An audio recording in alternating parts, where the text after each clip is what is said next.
नमस्कार दोस्तों, आज हम लोग देखने वाले हैं संस्कृत में वीवीआई सब्जेक्टिव क्वेश्चन। ठीक ना। संस्कृत में वीवीआई सब्जेक्टिव क्वेश्चन, सब वीवीआई रहेगा। बस इतना ही आप लोगों को तैयारी करना है। इतना तैयारी आप लोग कर लेते हैं तो एग्जाम में 90% संस्कृत में ला सकते हो। ऑब्जेक्टिव मैं करा दिया हूँ, ऑब्जेक्टिव का लिंक मैं डिस्क्रिप्शन में दे दूंगा, आप लोग वहाँ से ऑब्जेक्टिव देखना। सब वीवीआई ऑब्जेक्टिव भी करा दिया हूँ, ठीक ना। तो चलिए क्वेश्चन नंबर 1 देखते हैं संस्कृत में। ठीक ना। पटना में कुमोदी महोत्सव कब मनाया जाता है? कुमोदी महोत्सव कब मनाया जाता है? देखिए संस्कृत में क्वेश्चन नहीं पूछा जाता है, हिंदी में पूछा जाता है। जैसे कि ये है, पटना में कुमोदी महोत्सव कब मनाया जाता था? तो इसका आंसर होगा पाटलिपुत्र में शरतकाल में कुमोदी महोत्सव मनाया जाता था। शरतकाल, ठीक ना। पाटलिपुत्र यानी कि पटना में शरतकाल में कुमोदी महोत्सव मनाया जाता था। इस समारोह का विशेष प्रचलन गुप्त वंश के शासनकाल में था। गुप्त वंश जब था उसके शासनकाल में कुमोदी महोत्सव मनाया जाता था। ठीक ना।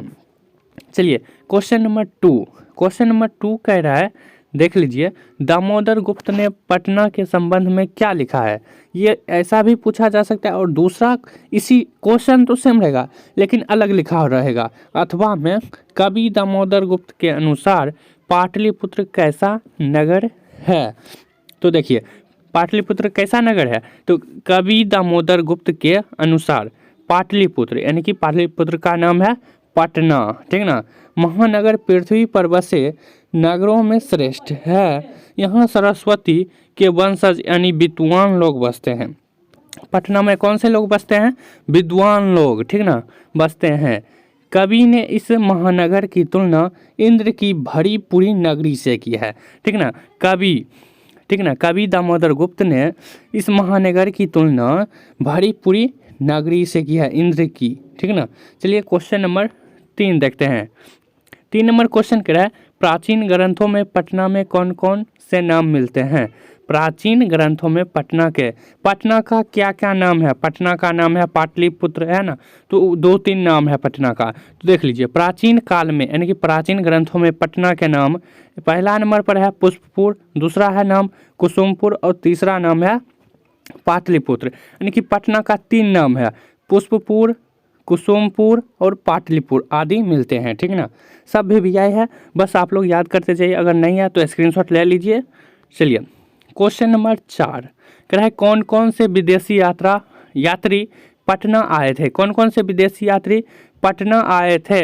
तो देख लीजिए, मेगास्थनीज, फाहियान, ह्वेनसंग और इतिसंग आदि विदेशी यात्री पटना आए थे देखने के लिए, घूमने के लिए। चलिए क्वेश्चन नंबर नेक्स्ट 5वां नंबर क्वेश्चन है, राजशेखर ने पटना के संबंध में क्या लिखा है? राजशेखर ने पटना के संबंध में क्या लिखा है? तो देख लीजिए, राजशेखर ने अपने काव्य मीमांसा में लिखा है कि पाटलिपुत्र शिक्षा का एक प्राचीन केंद्र था, जो कि अभी भी है शिक्षा का प्राचीन केंद्र पटना, ठीक ना। यहाँ अनेक संस्कृत विद्वान हुए हैं। यहाँ पाणिनि, पिंगल, पतंजलि आदि की परीक्षा ली गई थी, ठीक ना। चलिए क्वेश्चन नंबर 6 इस टाइप से पूछा जा सकता है, पाटलिपुत्र वैभवम पाठ के आधार पर पटना के वैभव का वर्णन 5 वाक्यों में करे, या पाटलिपुत्र वैभवम पाठ का 5 वाक्यों में परिचय दे। तो आप लोग परिचय दे दीजिएगा कि पटना आपका कैसा है, यानी कि पाटलिपुत्र कैसा है। तो देख लीजिए, पाटलिपुत्र वैभवम पाठ में बिहार की राजधानी पटना के प्राचीन महोत्सव यानी कि प्राचीन महत्व का निरूपण है। ऐतिहासिक परंपरा से आधुनिक राजधानी प्रसिद्ध स्थलों का निरूपण किया गया है। चंद्रगुप्त मौर्य के समय यहाँ की शोभा तथा रक्षा व्यवस्था उत्कृष्ट थी, यानी कि बहुत बढ़िया थी। अशोक के समय बहुत ही समृद्ध थी, ठीक ना। अशोक के समय बहुत ही यहाँ समृद्ध थी। यहाँ बड़े बड़े कवि, व्याकरण तथा भाष्यकार परीक्षित हुए। और संग्रहालय, गोलघर, जैविक उद्यान आदि दर्शनीय स्थल है। यानी कि यहाँ पर हम लोग घूमने जाते हैं, जैसे कि गोलघर हम लोग घूमने जाते हैं, संग्रहालय भी जाते हैं, ठीक ना। चलिए क्वेश्चन नंबर 7 नंबर, पाटलिपुत्र शब्द कैसे बना। पाटलिपुत्र शब्द की उत्पत्ति कैसे हुई, ऐसा भी क्वेश्चन रह सकता है।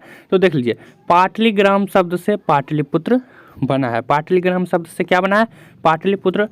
कुछ प्राचीन संस्कृत ग्रंथों एवं पुराणों में पाटलिपुत्र का दूसरा नाम पुष्पपुर, कुसुमपुर प्राप्त होता है। अब पहले भी ये क्वेश्चन आया था।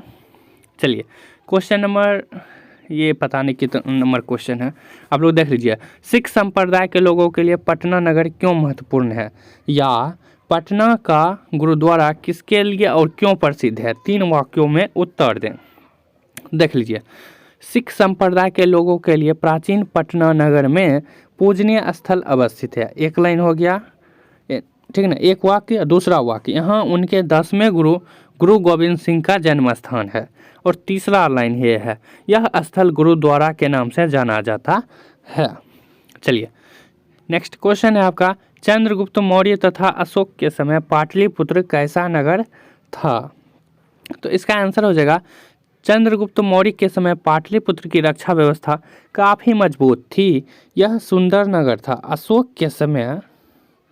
अशोक के समय शासनकाल में इस नगर की वैभव और अधिक समृद्ध हुआ।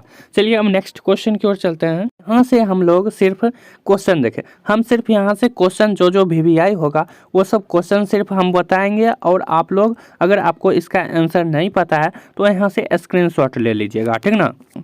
स्क्रीनशॉट लेकर याद कर लीजिएगा, मैं यहाँ से सिर्फ क्वेश्चन बताऊंगा। तो पहला क्वेश्चन है आप लोगों का, विद्वान पुरुष ब्रह्मा को किस प्रकार प्राप्त करता है। विद्वान पुरुष ब्रह्मा को किस प्रकार प्राप्त कर सकता है। तो देख लीजिए, इसमें आंसर दिया हुआ है, देख लीजिए, ये यहाँ से आप लोग स्क्रीनशॉट कर लीजिए और आंसर तैयार कर लीजिए। चलिए क्वेश्चन नंबर 2, ये सब VVI बताऊंगा सिर्फ। आत्मा का स्वरूप क्या है। आत्मा का स्वरूप क्या है, पठित पाठ के आधार पर स्पष्ट करें, या मंगलम पाठ के आधार पर आत्मा की विशेषता बतलाएं। तो यहाँ से आप लोग स्क्रीनशॉट ले लीजिए, ठीक ना, स्क्रीनशॉट ले लिए। चलिए नेक्स्ट क्वेश्चन है आपका 3 नंबर, नदियाँ क्या छोड़कर समुद्र में मिल जाती है। तो नदियाँ अपना नाम और रूप छोड़कर समुद्र में मिल जाती है। चलिए क्वेश्चन नंबर 4, सत्य का मुंह किस पात्र से ढका है। सत्य का मुंह स्वर्णमय रूपी पात्र से ढका हुआ है, ठीक ना।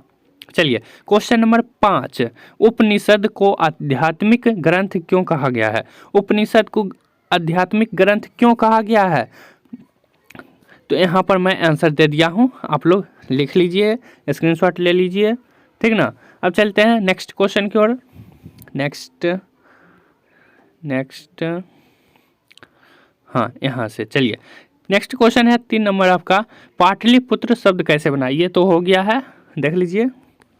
चलिए क्वेश्चन नंबर 4, पटना के मुख्य दर्शनीय स्थलों का नामोल्लेख करें। यहाँ पर तारामंडल, गोलघर, सचिव, जैविक उद्यान, ये सब हम बताए हैं कि संग्रहालय, उच्च न्यायालय। तो ऐसे ही आप लोगों को ये सब VVI है, ठीक ना। क्वेश्चन नंबर 5, कौन कौन से विदेशी यात्री पटना आए थे। तो हम बताए थे मेगास्थनीज, फाहियान, हुएसंग, इतिसंग विदेशी यात्रा आए थे। चलिए 6 नंबर क्वेश्चन, पटना में कुमोदी महोत्सव कब मनाया जाता था। देख लीजिए। क्वेश्चन नंबर 7, सिख संप्रदाय के लोगों के लिए पटना नगर क्यों महत्वपूर्ण है। या इस तरह से आप लोगों को पूछा जा सकता है, पटना का गुरुद्वारा किसके लिए और क्यों प्रसिद्ध है। तो देख लीजिए, सब स्क्रीनशॉट ले लीजिए जो नहीं आता है। चलिए क्वेश्चन नंबर 8, राजशेखर ने पटना के संबंध में क्या लिखा है। राजशेखर ने अपने काव्य मीमांसा में लिखा है, पाटलिपुत्र शिक्षा का एक प्राचीन केंद्र था, जो कि है हम बताए हैं। चलिए क्वेश्चन नंबर 9, दामोदर गुप्त ने पटना के संबंध में क्या लिखा है। सेम, या ये क्वेश्चन नहीं पूछ के, ये इस क्वेश्चन तो यही रहेगा लेकिन उल्टा लिख दिया है। कवि दामोदर गुप्त के अनुसार पाटलिपुत्र कैसा नगर है, बस थोड़ा सा चेंज कर दिया क्वेश्चन। और ये नहीं पूछा तो ये पूछ देगा, प्राचीन पाटलिपुत्र में शिक्षा के संबंध में लेखक के क्या विचार हैं, ऐसा पूछ देगा। तो आप लोग क्या करिए, स्क्रीनशॉट ले लीजिए इसका। ओके चलिए क्वेश्चन नंबर 10, कह रहा है चंद्रगुप्त मौर्य तथा अशोक के समय पाटलिपुत्र कैसा नगर था। तो देख लीजिए, चंद्रगुप्त मौर्य के समय पाटलिपुत्र की शोभा और सुरक्षा व्यवस्था या रक्षा व्यवस्था अत्यंत उत्तम था या उत्कृष्ट था, जबकि अशोक के समय पाटलिपुत्र और अधिक समृद्ध हो गई। चलिए यहाँ तक हो गया। अब चलते हैं दूसरे पर। देख लीजिए, ये क्वेश्चन कह रहा है, यहाँ पर आ जाते हैं। क्वेश्चन नंबर 1, अलस कथा से क्या शिक्षा मिलती है? अलस कथा से क्या शिक्षा मिलती है? देख लो, अलस कथा से क्या शिक्षा मिलती है, पहला क्वेश्चन। या ये नहीं पूछेगा तो ये पूछ देगा, अलस कथा पाठ के लेखक कौन है? ये क्वेश्चन पूछे या ये क्वेश्चन पूछे या ये क्वेश्चन पूछे, तीनों का आंसर एक ही होगा। अलस कथा पाठ के लेखक कौन है तथा उस लेखक से क्या शिक्षा मिलती है, या ये पूछ देगा अलस कथा पाठ के आधार पर लेखक के क्या विचार स्पष्ट करे, लेखक के विचार स्पष्ट करे। चलिए नेक्स्ट क्वेश्चन चलते हैं। 2 नंबर क्वेश्चन पूछ देगा, विद्यापति कौन थे? उन्होंने किस ग्रंथ की रचना की तथा अलस कथा में किसकी कहानी है? अलस कथा में किसकी कहानी है? या आप लोगों को ऐसा पूछ देगा, विद्यापति कौन थे? उन्होंने किस ग्रंथ की रचना की? पठित पाठ के आधार पर लिखे। तो यहाँ देख लीजिए आंसर ये है, आप लोग स्क्रीनशॉट ले लो। चलिए 3 नंबर क्वेश्चन कह रहा है, अलससाला में आग लगने पर क्या हुआ? अलससाला में आग लगने पर क्या हुआ था? तो देख लीजिए, अलससाला में आग लगने पर सभी धूर्त आलसी भाग गए, लेकिन 4 आदमी सोए हुए बातें कर रहे थे, तभी 4 आदमी वहाँ पर रह गए थे, और एक पहला आदमी क्या कहा, दूसरा आदमी क्या कहा, और तीसरा आदमी क्या कहा, और चौथा आदमी क्या कहा। ये भी सब्जेक्टिव में पूछा जाता है, तो मैं ये ऑब्जेक्टिव में ही बता दिया हूँ चारों व्यक्ति ने क्या कहा था, तो उसको आप लोग ऑब्जेक्टिव को जरूर देख लीजिएगा। चलिए क्वेश्चन नंबर 4, अलस कथा पाठ के आधार पर बताइए कि आलसी पुरुषों को आग से किसने और क्यों निकाला। या ये नहीं पूछा तो इस टाइप का पूछ देगा, आलसी पुरुषों को आग से किसने निकाला, ठीक ना। चलिए क्वेश्चन नंबर 5, चारों आलसी पुरुष आग से किस प्रकार बचना चाहते थे? वो क्या बातचीत कर रहे थे, ये इसका मतलब है, ठीक ना। अब चलते हैं इधर। चलिए यहाँ पर है आपका मंत्री बृहस्पति आ गया नहीं देख, हाँ यहाँ से देख लीजिए, यहाँ से चारों आलसियों के वार्तालाप को अपने शब्दों में लिखे। ये VVI है, सबसे VVI क्वेश्चन है ये, चारों आलसियों के वार्तालाप को लिखे, ठीक है ना। स्क्रीनशॉट ले लीजिए। चलिए आप लोगों को तो ये सब आता होगा, हम सिर्फ क्वेश्चन लिखाने के लिए ये किए थे, ठीक है ना। चलिए, अलससाला के कर्मचारियों ने आलसियों को परीक्षा क्यों और कैसे ली, ठीक है ना। ये भी VVI है। या वो नहीं पूछा तो ये इस टाइप का पूछ देगा, धूर्त लोगों की पहचान किस प्रकार हुई। चलिए स्क्रीनशॉट ले लीजिए। चलिए 8 नंबर क्वेश्चन, मिथिला राज्य का मंत्री कौन था, ये पूछ सकता है, ठीक है ना। चलिए क्वेश्चन नंबर 9, मंत्री बृहस्पति का स्वभाव कैसा था? मंत्री बृहस्पति का स्वभाव कैसा था? तो गरीब अनाथ बच्चों को दान करते थे, वो दानशील थे, दयावान थे, देख लीजिए। चलिए अब आते हैं अध्याय 4, संस्कृत साहित्य लेखिका पर। पहला क्वेश्चन इसका है VVI, संस्कृत साहित्य के संवर्धन में महिलाओं के योगदान का वर्णन करें। ये नहीं पूछा तो इस टाइप का पूछ देगा, संस्कृत साहित्य में स्त्रियों की क्या भूमिका है। ये VVI है, इस टाइप का ज़्यादातर पूछा जाता है, संस्कृत साहित्य में स्त्रियों की क्या भूमिका है। चलिए क्वेश्चन नंबर 2, संस्कृत में पंडित क्षमाराव होगा, ठीक ना। संस्कृत में पंडित क्षमाराव के योगदान का वर्णन करें, VVI है ये भी, ठीक है ना। चलिए चलते हैं अब 3 नंबर क्वेश्चन पर। 3 नंबर क्वेश्चन कह रहा है, उपनिषद में नारियों के योगदान का उल्लेख करें। यह भी VVI था। आप देखिए ये VVI, बहुत VVI। विजयनगर राज्य में संस्कृत भाषा की क्या स्थिति थी? या संस्कृत साहित्य में विजयनगर राज्य के योगदानों का वर्णन करें, इस टाइप का भी पूछा जा सकता है। तो यहाँ से आप लोग स्क्रीनशॉट ले लो। अब आते हैं पार्ट 5 भारत महिमा। देखिए जैसे कि चैप्टर 1 था मंगलम, मंगलम में जितना ऑब्जेक्टिव 3-4 ऑब्जेक्ट सब्जेक्टिव VVI था,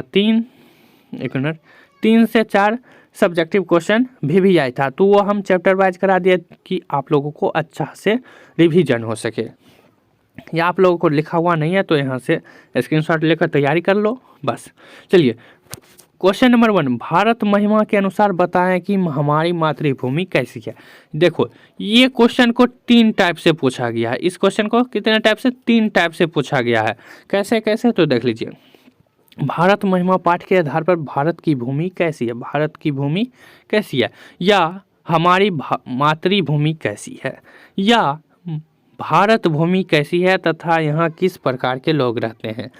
ये क्वेश्चन या ये क्वेश्चन सब आंसर सेम ही होगा, तो यहाँ आंसर दिया हुआ है, आप लोग लिख लो,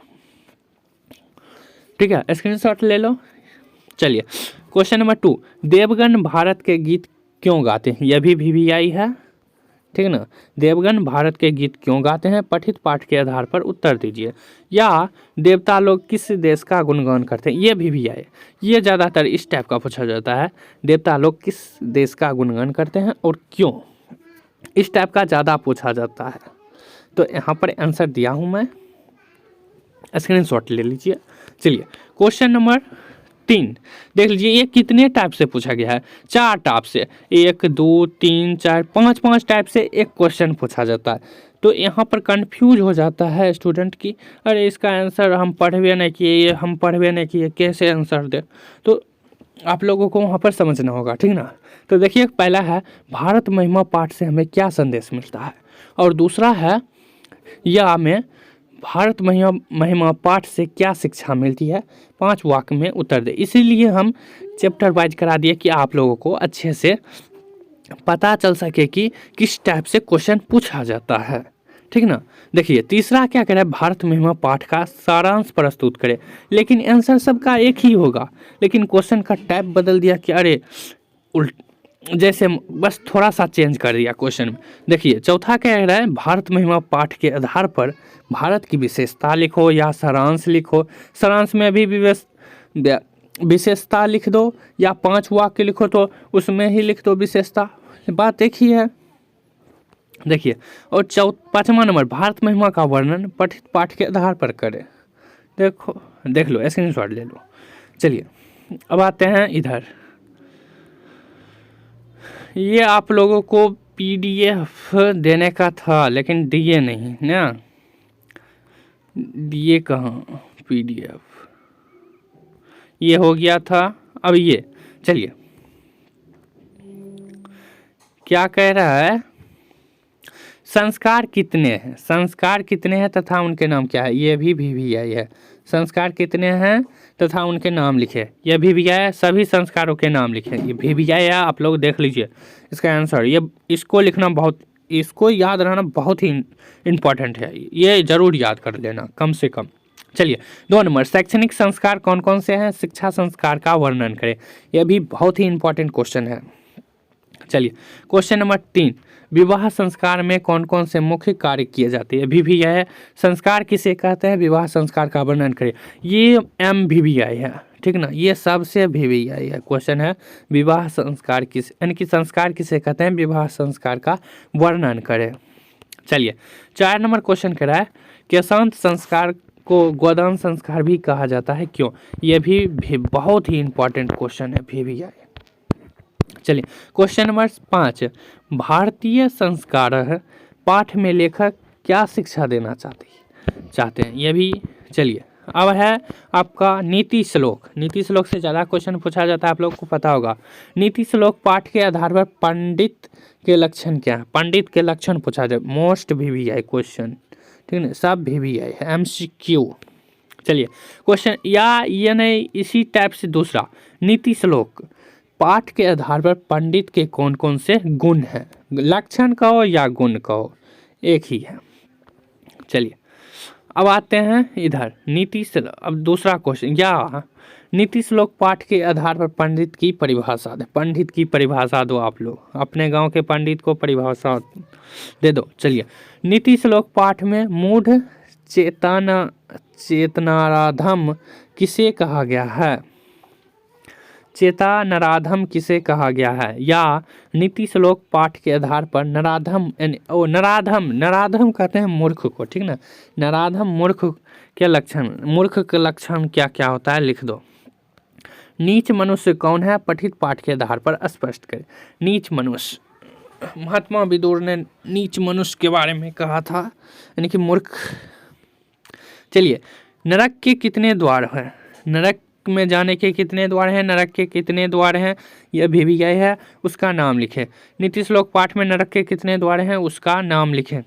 सभी भी यह है, काम क्रोध लोभ ये सब है।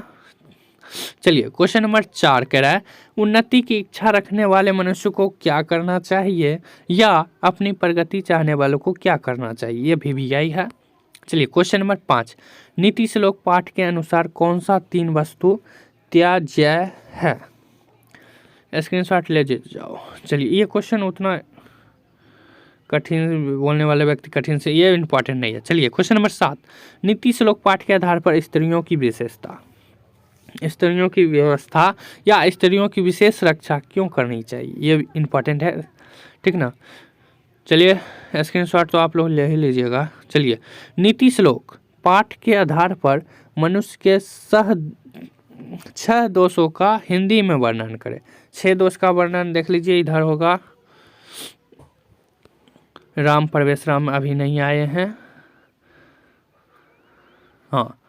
या अपना विकास चाहने वाले को किन किन दोषों का त्याग करना चाहिए? 6 प्रकार के दोष कौन कौन से हैं? पठित पाठ के आधार पर वर्णन करें 6 प्रकार के दोष। 6 प्रकार के दोष देख लो, यहाँ पर लिखा हुआ है।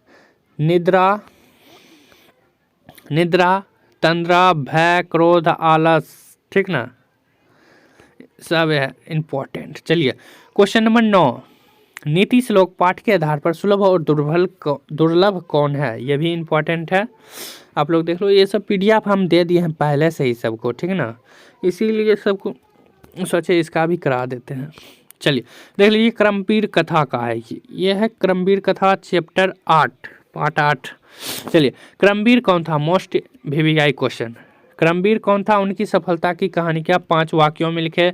या राम प्रवेश राम की जीवनी पर प्रकाश डाले, राम प्रवेश राम का चरित्र चित्रण करे, राम प्रवेश राम की चारित्रिक विशेषताएं क्या थी, राम प्रवेश राम की सारांश लिखे। पूरा सब एक ही क्वेश्चन है, देख लीजिए, बस छोटा सा स्क्रीनशॉट ले लीजिए। चलिए, दूसरा क्वेश्चन है, राम प्रवेश राम का जन्म कहाँ हुआ था? उन्होंने देश की सेवा से कैसे यश अर्जित की? सब VVI है, आप लोग देख लो, ये भी VVI है। चलिए, क्वेश्चन नंबर 3, क्रमवीर कौन था? उनकी सफलता की 5, ये भी हो गया है, ठीक ना। चलिए, क्रमवीर से हमें क्या शिक्षा मिलती है? ये भी बहुत VVI है, ये इसको MCQ क्वेश्चन को MCQ क्वेश्चन, क्रमवीर से हमें क्या क्रमवीर कथा से हमें क्या शिक्षा मिलती है? ये आप लोग जरूर याद कर लेना, ठीक ना। चलिए, अब आता है भीखन टोला कैसा गांव है? ये भी MCQ क्वेश्चन है, जरूर याद कर लेना है भीखन टोला के बारे में। चलिए, अब है स्वामी दयानंद। देखिए, स्वामी दयानंद मूर्ति पूजा के विरोधी कैसे बने? आप लोग को चूहा वाला किस्सा याद ही होगा, ठीक ना। आप लोग पढ़े होंगे तो याद ही होगा, नहीं पढ़े हैं तो कैसे होगा। स्वामी दयानंद को मूर्ति पूजा के प्रति अनास्था कैसे हुई? महाशिवरात्रि पर्व स्वामी दयानंद के जीवन का उद्बोधक कैसे बना? इस टाइप का क्वेश्चन पूछा जाता है, ठीक ना। चलिए, नेक्स्ट क्वेश्चन है 2 नंबर, स्वामी दयानंद कौन थे? समाज सुधार के लिए उन्होंने क्या किया?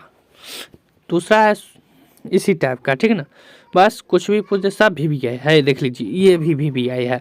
स्वामी दयानंद का जन्म कहाँ हुआ था? समाज सुधार के लिए उन्होंने क्या किया? या इसी टाइप से स्वामी दयानंद समाज के महान उद्धारक थे कैसे? स्वामी दयानंद पाठ का 5 वाक्यों में परिचय दे, यह भी VVI था। चलिए, क्वेश्चन नंबर 4, मध्यकाल में भारतीय समाज में फैली कुरीतियों का वर्णन अपने शब्दों में करें। यह भी MCQ क्वेश्चन है। चलिए, अब इधर आते हैं। मंदाकिनी, मंदाकिनी पर भी आएंगे, ठीक ना। चलिए, स्वामी दयानंद, स्वामी दयानंद ने अपने सिद्धांतों के कार्यान्वयन के हेतु क्या किया? देखिए ये भी आई है, छुआछूत, बाल विवाह, ठीक ना।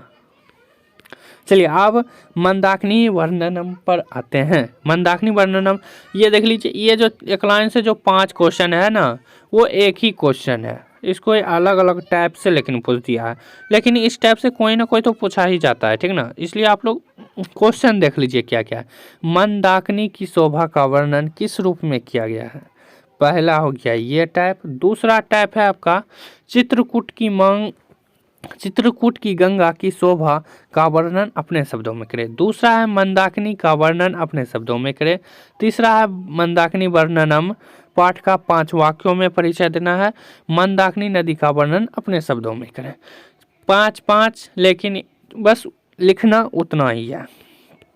चलिए, मंदाकिनी वर्णनम से हमें क्या संदेश मिलता है? मोस्ट भी आई। चलिए अब आते हैं इस पर, मनुष्य को प्रकृति से क्यों लगाव रखना चाहिए? ये भी आई है, ठीक ना। मनुष्य को प्रकृति से क्यों लगाव रखना चाहिए? चलिए अब आते हैं व्याघ्र पथिक कथा, मोस्ट भी आई।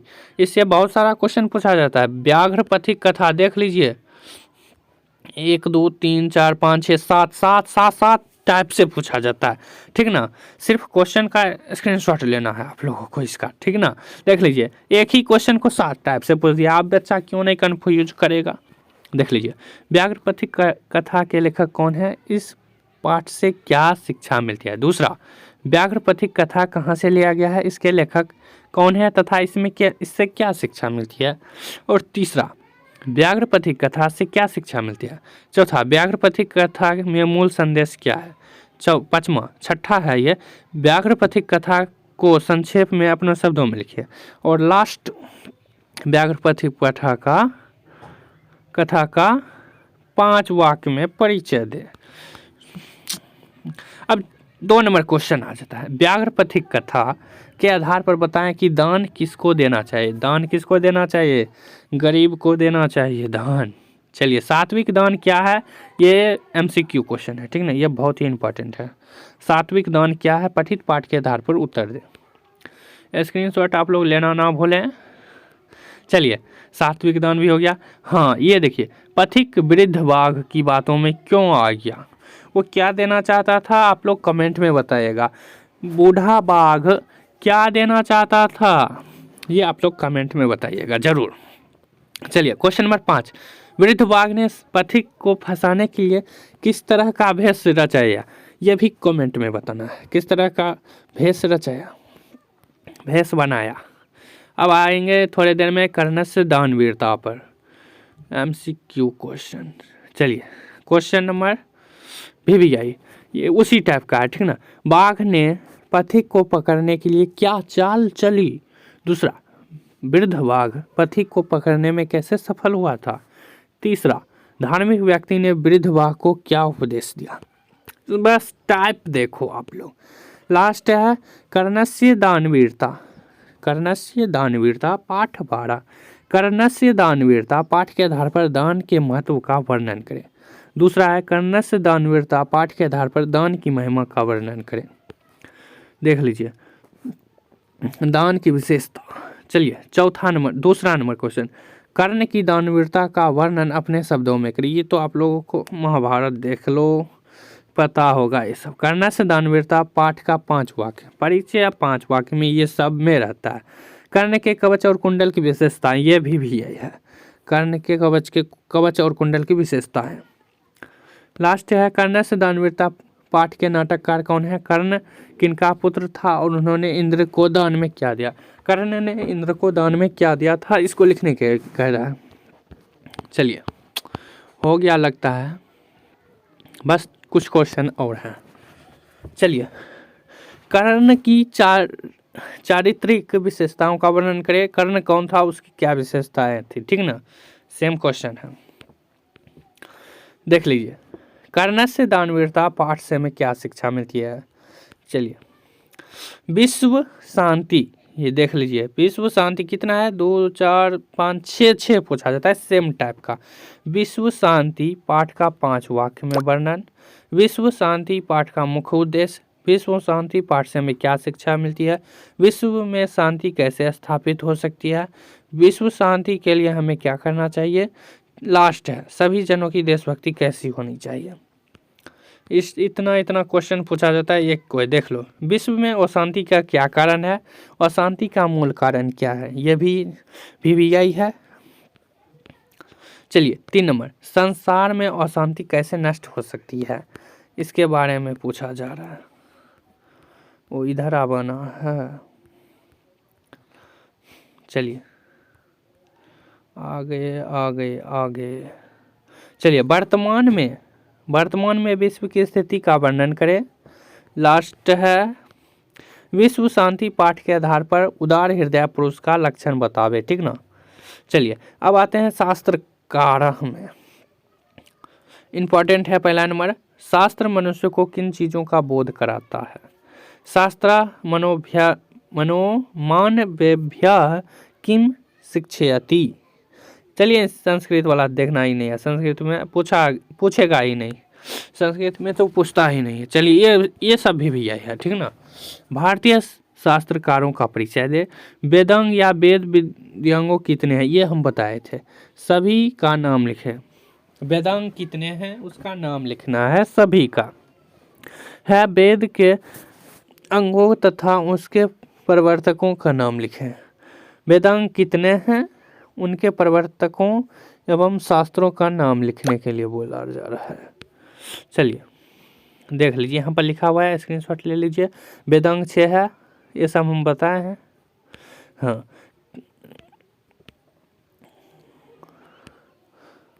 चलिए, वो सब इम्पोर्टेंट नहीं था। शास्त्र क्या, हाँ ये शास्त्रकार क्या है, पठित पाठ के आधार पर स्पष्ट करें, ये इम्पोर्टेंट है। चलिए हो गया। विज्ञान की शिक्षा देने वाले शास्त्र का परिचय दे। हिरण्मयी पात्रेन है, देख लीजिए, ये हम बता देंगे कि ये सब हिरण्मयी पात्रेन का इसको एक्सप्लेन करने के लिए बोला जा रहा है, तो इस एक्सप्लेन करने के लिए हम बता देंगे शॉर्ट करके।